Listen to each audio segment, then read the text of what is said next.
I'm Jed Rosen. I'm in the BS Arc program at Taubman College, and I am from New York City.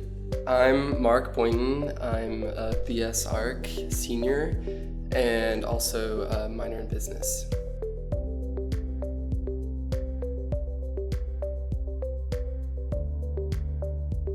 Specifically at Taubman, I think I was really attracted to kind of like all the commotion that I saw in the workspace when I first visited. And it was just a super friendly atmosphere. And I remember being told once that like if people don't have work on their desk, it means that they're like scared of people destroying it. And here there was just like work everywhere. And so I got the vibe that it was just like a really nice community to work and design in. So I first auditioned for Amazing Blue beginning of my freshman year, and never thought I was gonna get in, but somehow I worked it out. And it's super fun. It was a great way to start college.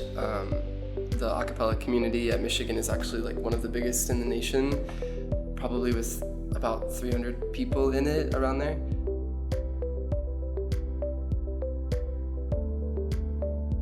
I've been in Amazing Blue for 4 years, 8 semesters, and I think it made me a more creative person.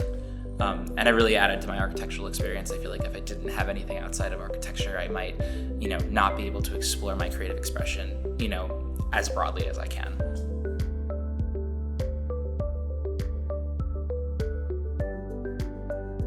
I think about the connection between architecture and music that we do in Amazing Blue, kind of between the way that I compose and I design music. You have to think through the same logic when you're arranging music as when you design a building. You think at the scale of a note, and you have to think at the scale of the entire song and how all of that connects into a narrative that you can allow people to perceive and can sell. So I think it's really important that when you're trying to elicit an emotional reaction, both in architecture and music, you have to understand the different scales of each and understand that their design has to be cohesive.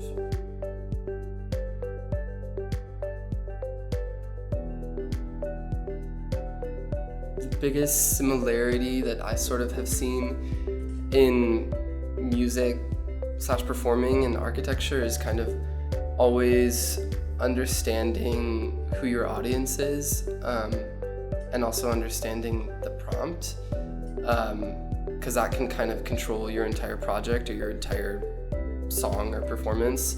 And it's important to always be going back and asking yourself, how does this look to the people that I'm going to be presenting it to, or how does this sound to people, and to always be trying to view your project or your song or performance through fresh eyes.